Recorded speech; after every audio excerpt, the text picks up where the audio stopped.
I mean, I grew up hearing about the battles of Brick Lane and of various other locations throughout the UK with the National Front as it was known then. And then during my university years, it was the BNP.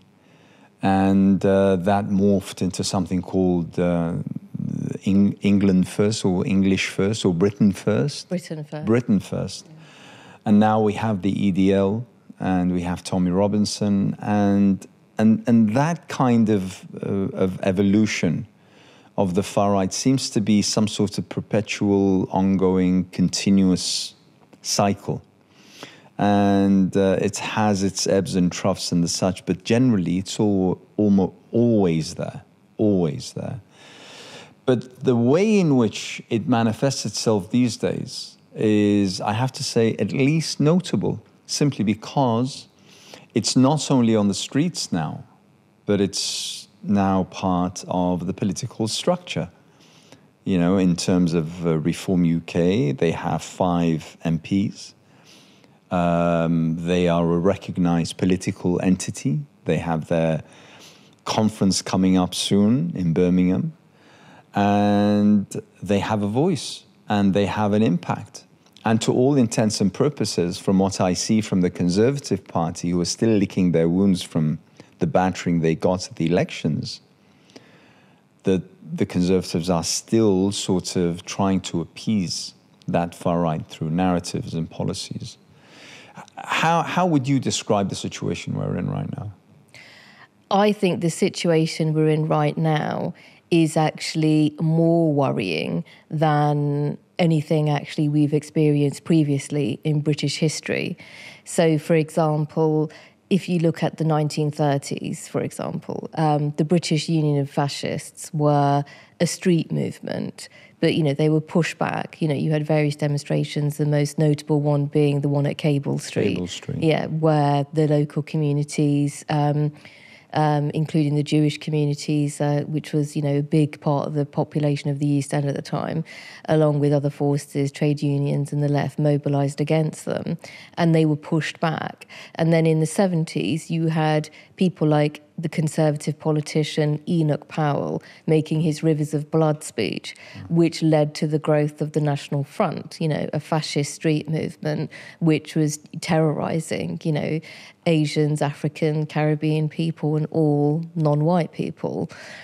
I tell you what the difference now is between now and what happened previously. Well, in the 1970s, Enoch Powell was considered a, you know, someone on the fringes of the Conservative Party. Yeah. He was sacked from the cabinet when he made that Rivers of Blood speech. You know, that was considered unacceptable by Ted Heath and others in the Conservative Party. Whereas now, that sort of Rivers of Blood racism, that's the mainstream of the Conservative Party. Yeah. The vast majority of the members agree with that. That's why the Conservative Party has shifted partly, you know, to the right, is because its members will only vote for, you know, right-wing, reactionary, racist candidates, essentially.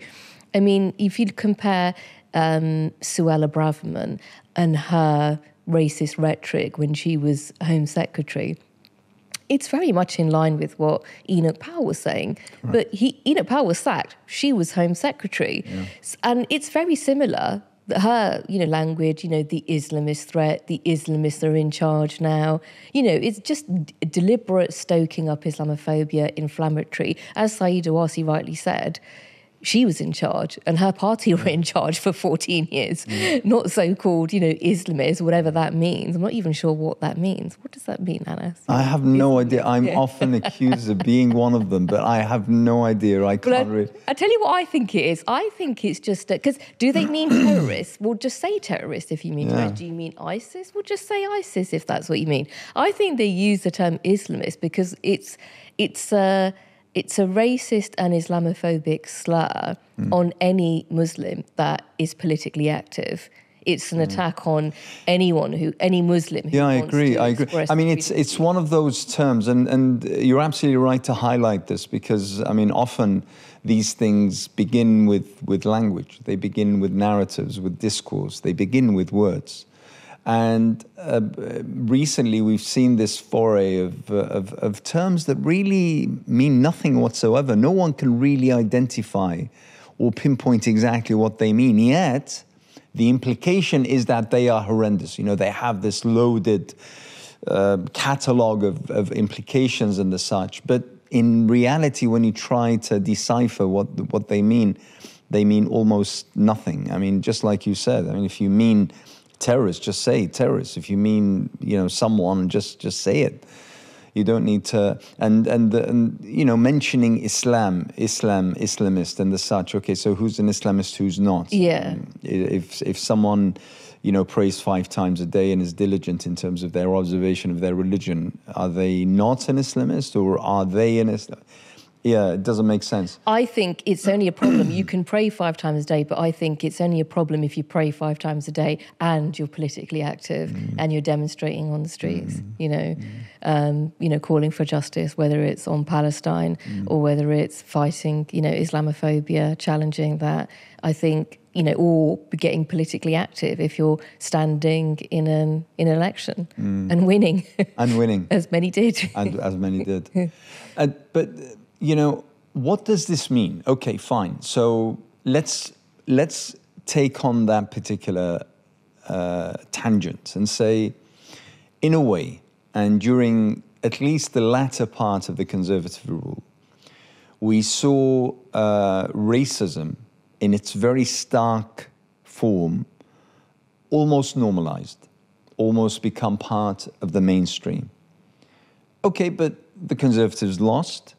And now we have a different government, Labour, supposedly left of centre or left or whatever that means.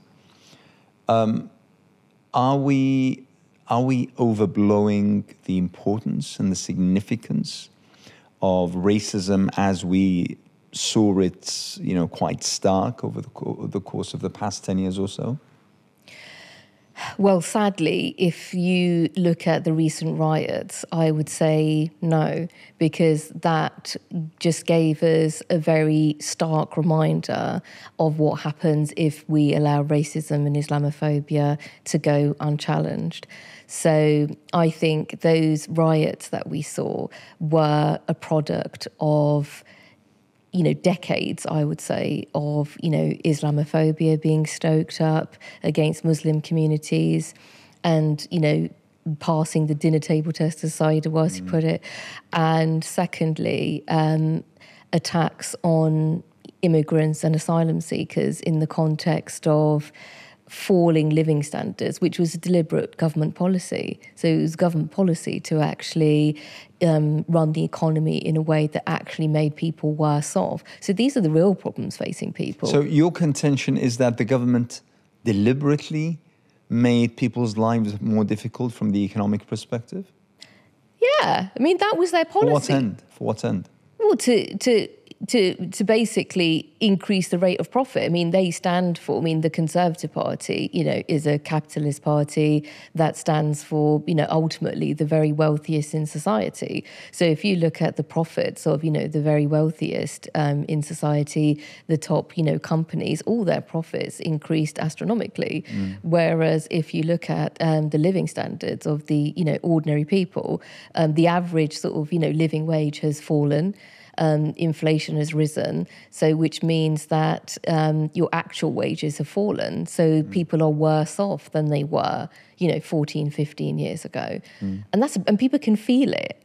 People can feel it, so day-to-day life is difficult. Going shopping is expensive, buying food is expensive, you're having to cut back on things like, holidays, which are quite important, for your health. It's not just a luxury. If people go on holiday at least once a year, that's good for their health, and if they're not able to afford to do that, that's going to negatively impact their health in a number of ways. But I mean, you say that, and I agree absolutely, but let's also remember that we have millions, and literally, according to government stats, millions of people who can't afford the basics, who can't afford the necessities. We have millions of children whom we are told, unless they go to school, they won't eat, a meal that has the kind of elements and ingredients that they need. And that is in the United Kingdom, which is we're told, one of the biggest economies in the entire world. Almost, in my area at least, I know that every few weeks we have a new food bank opening up. And the lines outside those food banks are growing. And I always mention this. It made me die a little bit when one day I was picking up my daughters from school, and they started shouting, oh, Miss So-and-so, Miss So-and-so. And I was thinking, where is Miss So-and-so? And it turns out she was lining up outside the food bank. Oh, and that was a teacher. And she's a teacher. Yeah. Well, this is what I mean. Yeah, absolutely. The very poorest in society, have got it extremely hard. But what is interesting is exactly what you say. A teacher who's on most people would consider a fairly good salary, can't afford to buy food, has to go to a food bank. This is the problem. It's a real big problem in society when you've got so many people on what people would consider a good salary, can't afford to buy the basics. That is a society and an economy going wrong. And it was a deliberate policy. The government knew what they were doing, and in order to carry that out, actually stirring up racism towards asylum seekers to scapegoat them is deliberate. And what is so sad and cynical, actually, if we're being honest, is how I think what most the public would consider problematic in terms of asylum seekers is not the fact that they're here, it's the fact that they are put in hotels or other accommodation and they don't work. But what the public isn't really being told properly is that it's government policy to not allow them to work and to put them up in hotels. They didn't decide that they wanted to stay. They didn't think, I'm gonna cross the channel and risk my life because I want to stay in a hotel in Britain. No asylum seekers thinking that. They're thinking about how awful it is back home, whatever they're fleeing, whether it's war, whether it's political persecution. It's a very complicated world out there. People are fleeing for lots of different reasons. That's what they're thinking about. And they're thinking, I can't bear to go back. I need to start a new life with my family. That's why they take, these life-risking journeys across the English Channel. Nobody's thinking about, the policy in Britain and, being in hotels and wanting to stay in a hotel because it's deeply undignified. Most asylum seekers, certainly if you look at the interviews and their own experience, it's deeply undignified for asylum seekers to not be allowed to work, not be allowed to earn their own money and pay for their own accommodation and their own family. Nobody wants to be in hotels, and they certainly don't want to be in places like the Bibi Stockholm. One of the things that that I often say is that the fact that successive governments have explained away their failures, economic, political, social, whatever they may be, by blaming either the immigrants and migration and the boats crossing the channel, or Islam and Islamic terrorism, or Islamism, as you just put it. That seems to have fed the narrative of the riots that we saw on the streets. They were chanting against those very excuses that governments, prime ministers have constantly come up with, saying, well, it's not our fault, it's the fault of the immigrants and the Muslims. Well, exactly. I think you've hit the nail on the head there. So I would say racism towards asylum seekers formed a scapegoat for, government economic policy. So, it's the asylum seekers taking your job, making you worse off. And, look, we're paying, X amount on hotels for them. It was deliberate, to sort of scapegoat them for, government policy, which made most people worse off. So that's the purpose that racism towards asylum seekers served. And then I think Islamophobia, to quote Salmi Yaqub, it became a weapon of mass distraction. Yeah. It was, well, we need to find some enemy, to distract and deflect attention away from, what the government's doing. So I think that's the purpose that Islamophobia served, just to whip up this fear of, we don't know what, because we don't actually even know what Islamism is, whip up this fear and hatred of Muslims. So absolutely. And that's why, going back to, where you started off, this,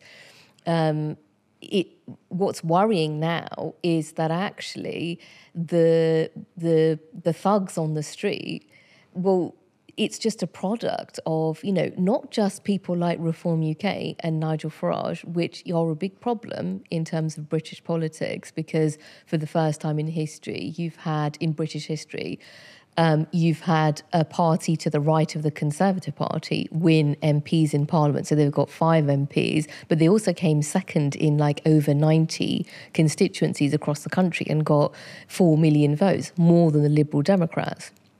So it's only by a quirk of the electoral system that they got fewer seats than, the Liberal Democrats and others. So for once, the first past post system actually benefited, parties to the left as opposed to parties to the right. Because they got more votes than the Greens, I believe. Yeah, and they did. Yeah. Yet they got more seats. Yeah, exactly. So it's the skewed nature of the first past the post, but let's just accept it for now. But I mean, okay. But so Reform UK is a problem, but Reform UK, Nigel Farage, if we're honest, just uses the same language as right-wing Conservative politicians uses. What is the difference politically between Suella Braverman, Robert Jenrick, Kemi Badenoch and Nigel Farage? I don't think politically there's any difference. There is between people like Saeed Owasi and, other forces, that are more, centrist in the Conservative Party. But Saeed Owasi is, she's a minority. Absolutely. Within her party. Yeah, exactly. She's not representative, unfortunately, of the Conservative Party. So that's the worrying thing, that actually this sort of racism towards asylum seekers, this Islamophobia, has become normalised to the extent where actually it fomented, the riots. But also, I think, in addition to what we saw politically, by politicians and, in Parliament, also we saw people like Tommy Robinson rear their ugly head again. But again, it's Suella Braverman that actually, breathe life back into the whole movement around Tommy Robinson, because her article in the Times prior to the big Palestine demonstration that coincided with Armistice Day back in November, it was very inflammatory, suggesting that that there is double standards in policing. Exactly. That police are soft on left-wing demonstrators like the Palestine movement, like Black Lives Matter, like, other left-wing movements, but hard on far-right protesters. And she sort of name-checked, the sort of anti-vax type movement, that sort of far-right movement, and the Robinson movement. And that's what led to the riots that you saw on that day. But that was also emboldened by various reports carried out by so-called independent advisors, such as Shawcross, for instance, when he speaks of how there is too much resource being put into observing or monitoring the far right, whilst that ought to be or should be better spent monitoring, Islamic or Muslim charities and other organizations and the like. I mean, it's one that feeds off the other. There seems to be a whole structure that is not only Islamophobic, but in terms exhibiting a pure, quite overt racist tendency. And like I said, I mean, it seems that Suella Braverman didn't speak out of tune. I mean, she was just carrying on the momentum And it was the Palestine demonstrations that sort of got us to where it became, well, from her perspective, okay for a Home Secretary to speak in those terms, to speak of a nation that is split, that a police force that is favoring one element over the other. It's that kind of construct that we have found ourselves in. But that brings me to ask the question, now that we have a different government, do you see that changing? Do you see that kind of construct being dismantled? Well, I think, if I'm honest, what's worrying about this government is how they have downplayed the racism and Islamophobia, that element of the riots, because there was a lot of talk about far-right thugs and violent thugs and that sort of thing, which is absolutely true. You know, they are violent thugs, you know, they are far-right. But in his speech last week, Keir Starmer's speech last Tuesday, I think it was, he was right to mention Nazi salutes and the fascist element, in these riots. And he did mention the arson attacks and the violent attacks on hotels housing asylum seekers, but he didn't mention Islamophobia, and he didn't mention Muslims, didn't mention the attacks on mosques, which is pretty shocking given that the first riot was essentially targeting the Southport, mosque and Islamic Cultural Centre, and the amount of Muslims that have been attacked because they're Muslims. So there has been a worrying downplaying of racism and Islamophobia, which is a problem, because that's the critical thing in the riots. Because yes, you've got people, being worse off. You've got deprivation. That's definitely true. People's living standards are worsening.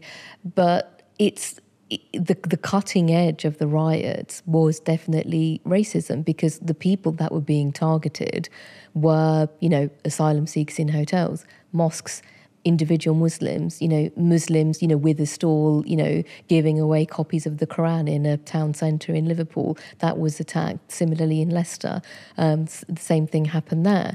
So I think that we need to see more leadership from the government on tackling racism, Islamophobia and anti-Semitism and all forms of racism head on. If you were asked by government, what would you advise us to do in order to tackle this? What would be your main piece of advice? Well, I would say two things. One is you've got to actually be explicit in calling out, I would say three things, actually. I would say, one, you've got to be explicit in calling out racism and Islamophobia. Don't shy away from it, because the majority of people in the country just think you're being reasonable anyway. The majority of people don't think it's an issue with, calling out an attack on a mosque, and saying it's wrong, because most people think it's wrong, And I think the government's too worried about, what ordinary British, people think. What do white British people think? But the majority of white British people, particularly the ones that were likely to vote for them, want them to call out attacks on mosques, want them to defend minorities, because let's not forget, Keir Starmer actually didn't do that well. Technically, we discussed the quirks of the electoral system. Technically he won a big majority, but his vote was lower than Labour's vote in 2019 when they lost. And 2017 when they lost, So if they're going to win again, they need to mobilise more voters than they did, in the last general election. So they've got some work to do if they want their vote to come out. And so they do need to call out racism and Islamophobia. Secondly, they need to stop pandering to and conceding to, what I would say are racist arguments around asylum seekers, because unfortunately, weeks after they came into power, so this is weeks before the riots, they announced, Yvette Cooper, Home Secretary, announced policies like raiding, car washes and nail salons and hair salons and things like that, just sort of randomly targeting these businesses for, illegal, so-called illegal immigrants. And the problem with that is, well, that's what led to the Windrush scandal. It's like a hostile environment policy, which just led to the wrongful deportation of people of African Caribbean origin that had a right to be here. And it creates a public perception that is definitely not helpful towards, stemming racism or stemming sort of prejudice against people who might seem like they are slightly different from exactly. Yeah. So it's morally wrong, for a political party to do that. But actually, even from a party political point of view, even from a self-interest point of view, it goes back to my earlier point, this does Labour no benefit whatsoever. They need to mobilise people to vote for them. They need to mobilise anti-racist voters. And I think the penny hasn't dropped. They don't really understand that that's what they need to do. They're too busy competing with, the Suella Bravermans and the Nigel Farages, because that's what it is. You're just sort of conceding to that sort of agenda. And then a couple of weeks ago, Yvette Cooper made another announcement. So this is only like 2-3 weeks after the riots. She made an announcement about stepping up deportations and detentions, of asylum seekers. Well, again, that's just pandering to the people that were rioting or that were sympathetic to the rioters, sort of Reform UK type voters. And, you just need to be appealing to the population that, is decent, which is quite a lot of people. So that's the second thing. And then thirdly, actually, if you want to make society work, you actually have to promote good race relations. You have to actually promote, multiculturalism, because the truth is multiculturalism is just a fact. We live in a diverse country. That's just a fact. You've got a choice as a politician. Are you going to make that a problem, or are you going to make it work? Embrace it. Celebrate it. Yeah, and celebrate it.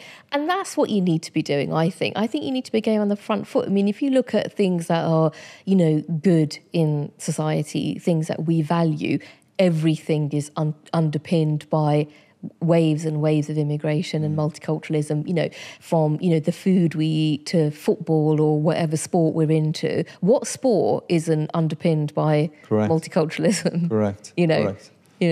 And, we're in the midst of the Paralympics and exactly. Just before that, the Olympics, and we saw, the kind of achievements one can achieve when we have this kind of diverse... Exactly. Okay. How much is this, do you believe, is impacted by the rise of far-right politics as well as narratives across Europe?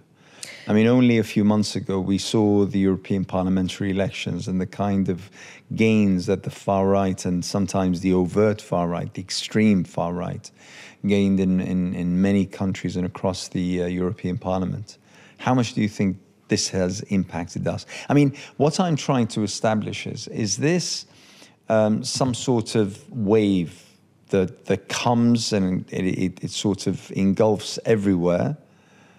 And does that wave have sort of a trough and where it reduces and then everyone is sort of breathes a sigh of relief? Or, I mean, how does this happen?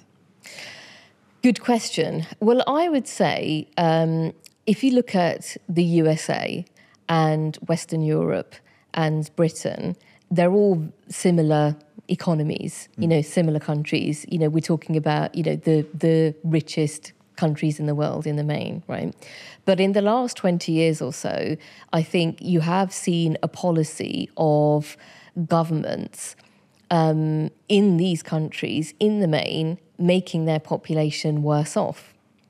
They're also, I know there's been disagreements on things like the Iraq War, but since then, because obviously there was division, it was essentially US and Britain with actually most of Europe opposed to it. But I think since then, there has been a kind of consensus of, supporting, imperialist wars and so on.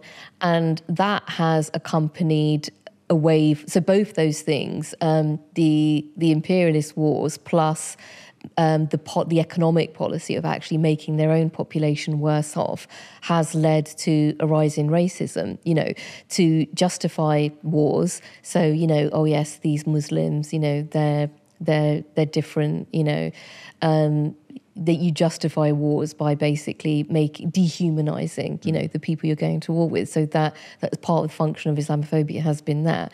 And secondly, in terms of the attacks on living standards, you've seen, as we've discussed, Islamophobia being used to distract from that, but also asylum seekers and other immigrants, EU migrants, we saw that in Britain, being wrongly scapegoated for that. And what you've seen recently is in all European countries and in the USA, and in Britain, they've all followed the same pattern to varying degrees, but pretty much in the last few years, this is what has happened. You've had very high inflation. Obviously, there's lots of reasons for that, but you've had very high inflation, which has made people worse off because their actual real income has reduced. Everyone is feeling it. Even my daughter talks about inflation, when she goes to the shop, she goes, oh, inflation, how much is that? How much is this Coke? So everyone's talking about, inflation, and that's because it's had a real impact on people's lives. And growth has slowed. Growth has been pretty much stagnant, So people are becoming worse off, and that's a real material factor in all European countries, in Britain and the USA. And that is what has underpinned support for Donald Trump, because also Biden, similar to the government here, hasn't really, made people, better off. So that's a big problem. So I think Kamala Harris is obviously likely to do better than Joe Biden, but will she win? Remains to be seen. Polls show her edging ahead of Trump, but I still think it's too close to call. So that's what has driven support for Donald Trump. The fact that people are becoming worse off and that people are blaming, other communities for being worse off. And that's the role that racism played. That's exactly what happened in every single Western European country where you saw the rise of the far right in the European elections. So from the Vox party in Spain to Marine Le Pen in France to AFD, we've just seen a record-breaking result for the AFD in Thuringia. And, Chega in Portugal, you saw a massive increase in the vote for the far right compared to the previous elections. And you saw the same thing in Britain. High inflation in the last few years, stagnation in terms of economic growth. And crumbling public services, NHS, education, transport, which is linked to growth, because the economy is not growing. They're not investing in, and actually, governments can borrow to. I know it sounds like a dirty word, getting into debt, borrowing money to invest, but actually, it's like taking out a mortgage. You take on a debt when you're buying a house and you invest it, and you become better off, in the long run. Well, that's what government spending is like. Yeah. You borrow money in the short term, but if you invest it in things like public services, like, schools, hospitals, that's a massive investment. That drives economic growth, because if you're building more hospitals, if you're building more schools, well, construction companies, get good business out of that, because, so it just has such a massive knock-on effect when government invests. So, yeah. And plus, governments are borrowing when they fight wars. Exactly. Exactly. What's happening in Ukraine and Russia was, they always find money for. They always. It's very sad. It's very sad that they're not, finding the money to invest in their own people. Yeah. And they're sort of, then there's this fear and hatred whipped up against these other people whom they're, the populations, that reside in the countries that they're fighting wars against. It's very sad. But that's what's happened. They're not investing in their own people. And there's a deliberate attempt to stir up racism to explain that, as opposed to telling people the truth and fighting for a government or a political party that will actually deliver for people and invest in people. So that's not, unfortunately, happening at the moment. And that's why you've got a rise of the far right. That's why you've got Reform UK, Tell me about Stand Up to Racism. When was this founded? I think we founded just over 10 years ago, yeah. Why? Well, you may remember we were busy with something called Unite Against Fascism. We formed Unite Against Fascism to campaign against the British National Party because, again, the British National Party, this rise of the far right has really been a significant development in the last 20 years because 20 years ago, the British National Party made the biggest electoral breakthrough for a fascist organisation in British history. So prior to that, the National Front didn't get the sort of votes that the BNP got. The British Union of Fascists in the 1930s didn't get the sort of votes that the BNP got. So, I mean, they didn't win an MP, but they did get MEPs and they did get local councillors. But we pushed them back. You know, we fought against them. We fought a good campaign and we drove away the electoral threat. But in a way, those voters are just voting for Reform UK now. So not quite a fascist organisation, but, you know, they are... the votes have gone to, you know, not a fascist organisation, but a far-right party to the right of the Tories that's certainly using racism and Islamophobia to build support. Then what led to, we campaigned against the English Defence League, you may remember. There were many demonstrations that were being targeted at mosques around the country. So Unite Against Fascism organised many demonstrations against the English Defence League, and we pushed them back as well. Because the lesson was you have to mobilise against these people. Some people say, oh, you're just troublemakers, you're causing trouble. But as we saw with the riots, the critical thing when, you know, you've got fascist far-right thugs on the rampage targeting Muslims, asylum seekers, or, you know, whatever community they're targeting, the lesson is you've got to mobilise against them. You know, that was critical in turning the tide against the recent riots, and it was critical against the English Defence League. But to answer your question, it was once we'd defeated the BNP and we defeated the English Defence League, instead of taking a breather, we thought, you know what, now's the time to go for some of the mainstream racism and Islamophobia we're seeing, because at the same time you had the likes of Nigel Farage, you know, attacking EU migrants, and you had the mainstream political parties, Ed Miliband at the time, he was leader of the Labour Party, and the government, David Cameron was Prime Minister. They were all conceding to this anti-immigrant kind of rhetoric, and people didn't like it. So that's why we set up Stand Up to Racism. We called the demonstration coinciding with UN Anti-Racism Day to really push back against the various racist narratives, including Islamophobia. So it was very much a catch-all anti-racist demonstration that worked. You know, because we've been doing that. The first demonstration took place in 2014, and we've been doing that on an annual basis ever since then. And these demonstrations work. And this year, Islamophobia was a big theme because of the whole, you know, Islamist threat, you know, and that kind of terminology. When you say it's worked, I mean, what's the measure of working? I mean, have your members increased? Has Islamophobia or racism receded in society? Yeah, good question. How do you describe success in terms of what you do? Well, I think if we're honest, it hasn't. It's so what we did recently turned the tide in terms of halting the riots. You know, because that was a mobilisation organised by Stand Up to Racism. It was led by us, coordinated by us nationally. So it was successful in halting the riots. But I guess you could say that's a bit of a low bar when it comes to fighting racism and Islamophobia, because actually, in reality, Islamophobia and racism, I think, is getting worse in society, particularly from the point of view of, you know, politicians and political rhetoric. But I think actually society is probably becoming more progressive. I think actually racist ideas are actually becoming less popular. But I think there's this tactical advantage that racist political parties, you know, seem to have electorally. So I think that's the gap, because I think actually if you look at, let's say, things like the support that England footballers got when they were being targeted for racist abuse, or the support that they got from the public, you know, in taking the knee as a stand against, you know, racism and in solidarity with the Black Lives Matter movement, the majority of the people supported that.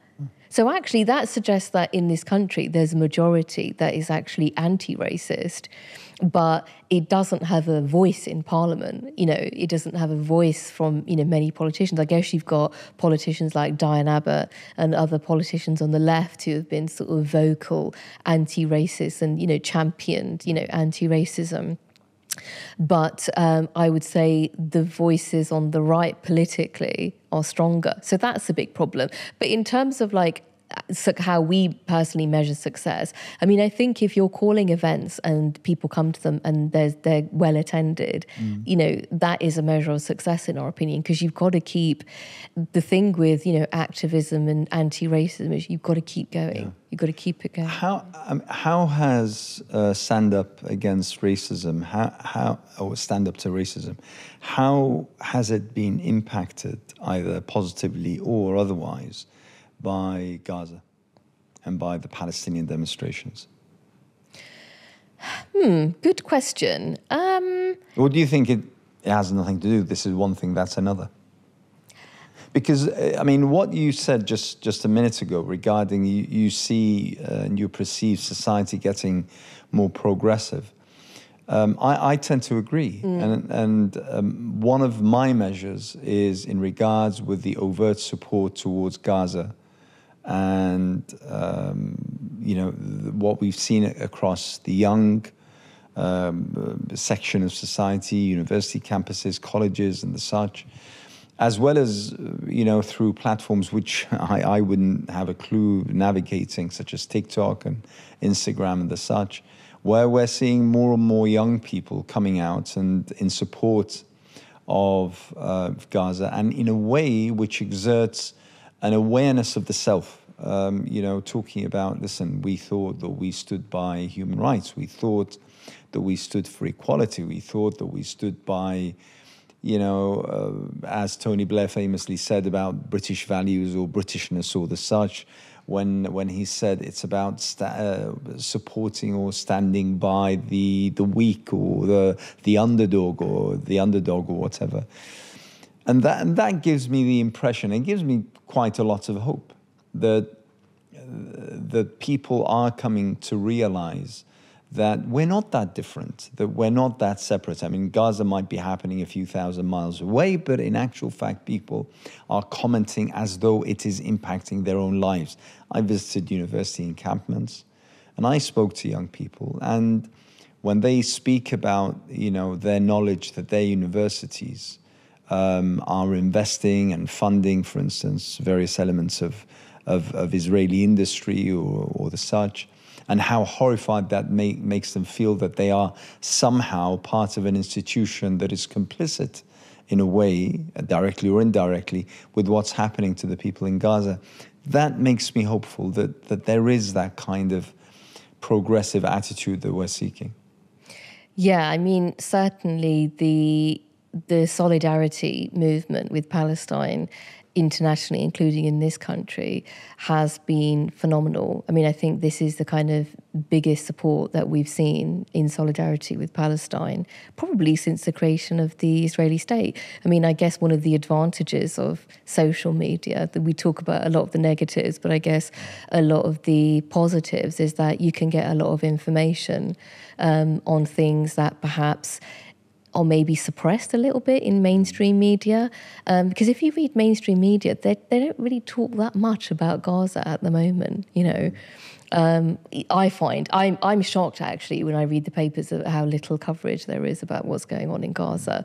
But I think, yeah, you're right. I think that because you can access so much information about, you can see, how many children are being killed, and because I think that's probably the most shocking thing about the war on Gaza at the moment, or the attack on Gaza at the moment, which is just the sheer volume of children that are being, injured and killed. I think most human beings just think, that's utterly abhorrent. So I think for that reason, because there's so much footage out there, on social media about what's going on, people just think it's, utterly abhorrent and are, making their voices heard against it, which is why you're seeing, encampments, you're seeing, major demonstrations.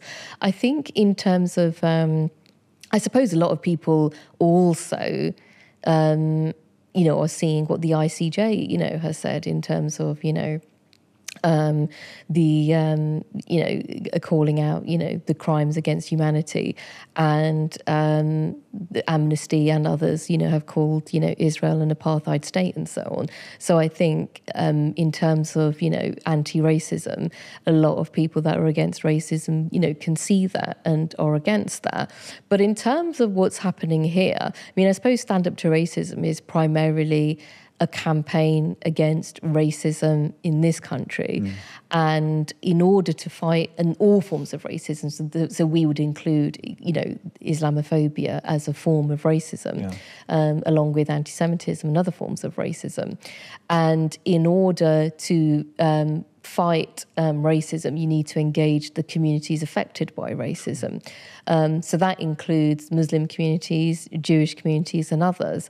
And so that's why we don't take a position on the Israel-Palestine question, because we recognise that Muslims and Jewish communities both face racism and both need to unite against, far-right fascist Wouldn't you be forces. then accused of sort of conflating Israel as a state and its own politics and its own narrative with Jews and Jew? And by the way, I mean, you know this as much as I do, that one of the most important blocks within the pro-Palestine movement has been the Jewish community, who have come out in condemnation of the crimes being committed in Gaza. So in a way, wouldn't that particular line, wouldn't that fall for criticism, that what you're doing is exactly like the Israeli government would like you to do, to sort of conflate that every Jew has somehow some stake in what Israel is doing and how it's conducting itself in Gaza? No, because I think that the majority of Jewish people wouldn't be in this country. I mean, I think you're right. There's definitely a big vocal Jewish bloc on the demonstration. I mean, I've been on the demonstrations. I've seen, the big Jewish bloc, and I know a lot of the people that are part of that. But unfortunately, I don't think they represent the majority of Jewish people. And so, for example, let's say in North Finchley, there was a demonstration that was called on the 7th of August against an immigration law firm locally, and there was a big mobilisation against that. It was part of the mobilisation. North Finchley was one of the places where there were big mobilisations that halted the riots on that important day. And I suppose from our point of view, the issue is you've got fascists mobilising on the streets, and you've got, asylum seekers, you've got Muslim communities locally, you've got Jewish communities, a significant Jewish population locally. Do you want all of these communities and all anti-racists to mobilise against fascists?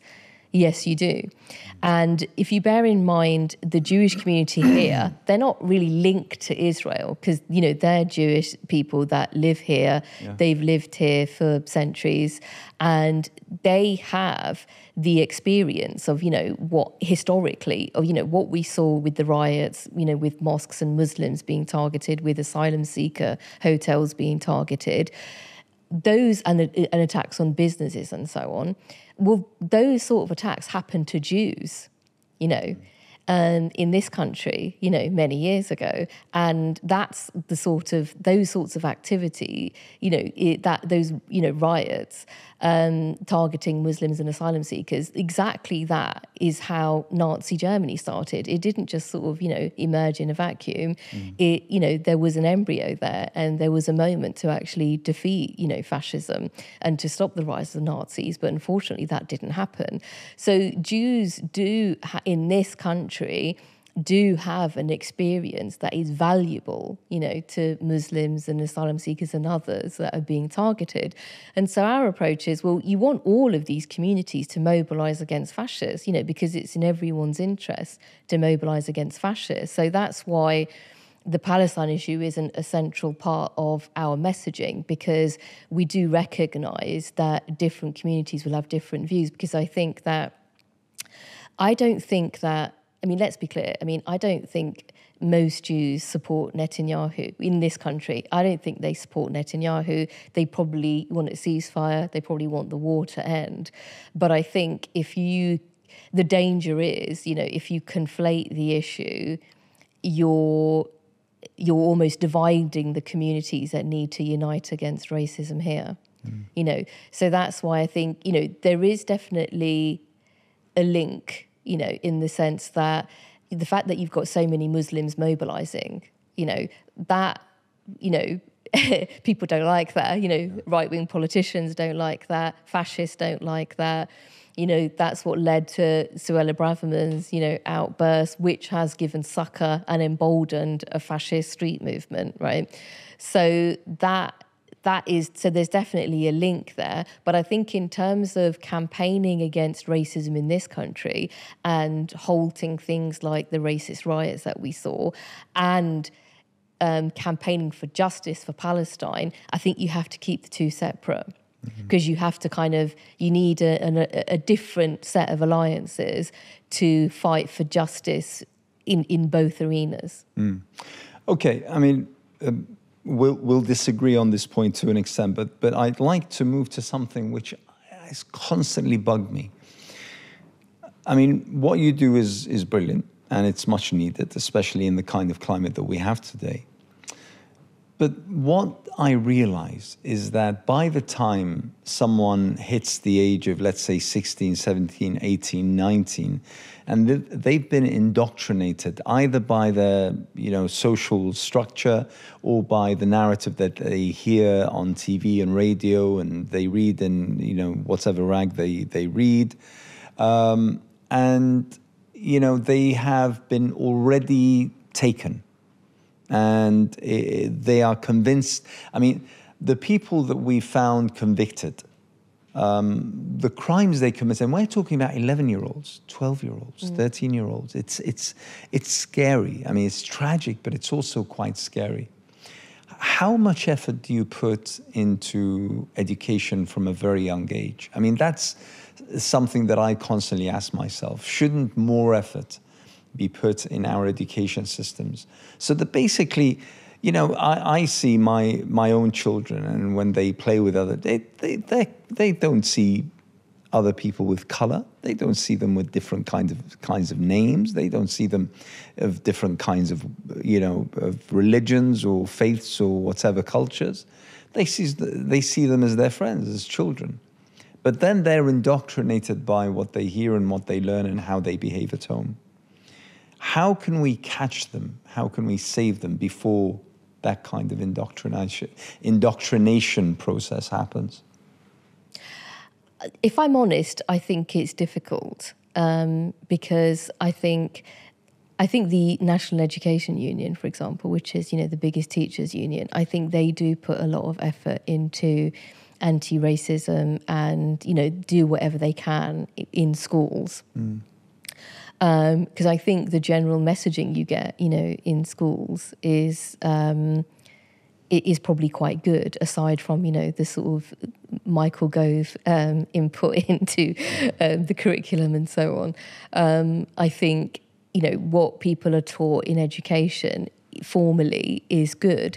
But I think, you're battling some really big, powerful forces here, like Trump, like, Reform UK, like, far-right forces in Europe. And, as we've discussed, you've got, the Labour government, who a lot of young people would vote for, to deliver change and something different. But already we're seeing a little bit more of the same, Okay, there's been some good things. So, they accepted the pay review body, recommendations in terms of, teachers and doctors' pay.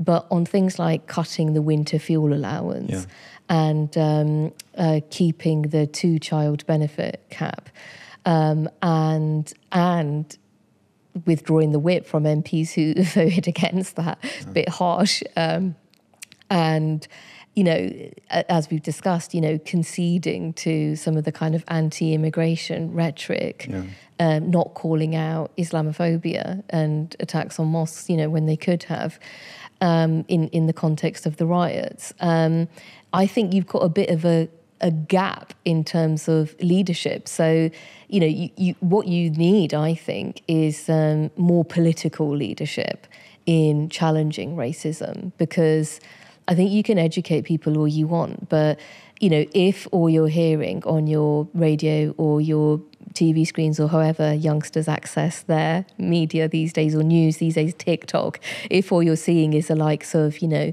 Elon Musk or, you know, Nigel Farage or Donald Trump, and you're not getting any strong, powerful voices on the left or the opposite of that, then it's going to be, you know, then I think it's going to be difficult to actually convince young people. Do you think that, I mean, let's just sort of consider the fact that Trump might win. Mm-hmm. It's a possibility. It's a possibility. It's a big possibility, yes, but probably less a little bit than a couple of months ago, but it's still a possibility. If that were to happen, that would offer, in my view, the far right and the fascist element within Europe a huge boost. Absolutely. No, it would. I mean, I also happen to consider what's happening, you know, further afield in the Middle East and, you know, the sort of Asia and the subcontinent and the such. And I would also suggest that a Trump win might actually give a boost to authoritarian, autocratic regimes across the region. What kind of challenges would that pose to us? It would make life very difficult for us. I mean, I think we can expect another round of riots if that happens, because look what happened when he lost with the Capitol Hill riots. You know, I think if he won, that will embolden a load of far-right fascist thugs and they'll go on the rampage again. That would be my prediction. And all far-right political parties, organisations, movements will feel emboldened, and, you know, they'll hail Trump's election as a big victory. So it will be a big problem. But I think more worrying is that you'll see a Labour government that has to work with a US president that is, you know, Donald Trump and, you know, to the hard right of the Republican Party, and they will concede to that. You know, they will concede to that agenda internationally, and they will concede to whatever agenda he has, you know, in terms of domestic politics and, you know, attacks on, you know, like what we saw last time, the Muslim ban, you know, the Mexico wall, you know, things like that, you know. So that's what's most worrying, I think. Thank you, Sabby. Thank you.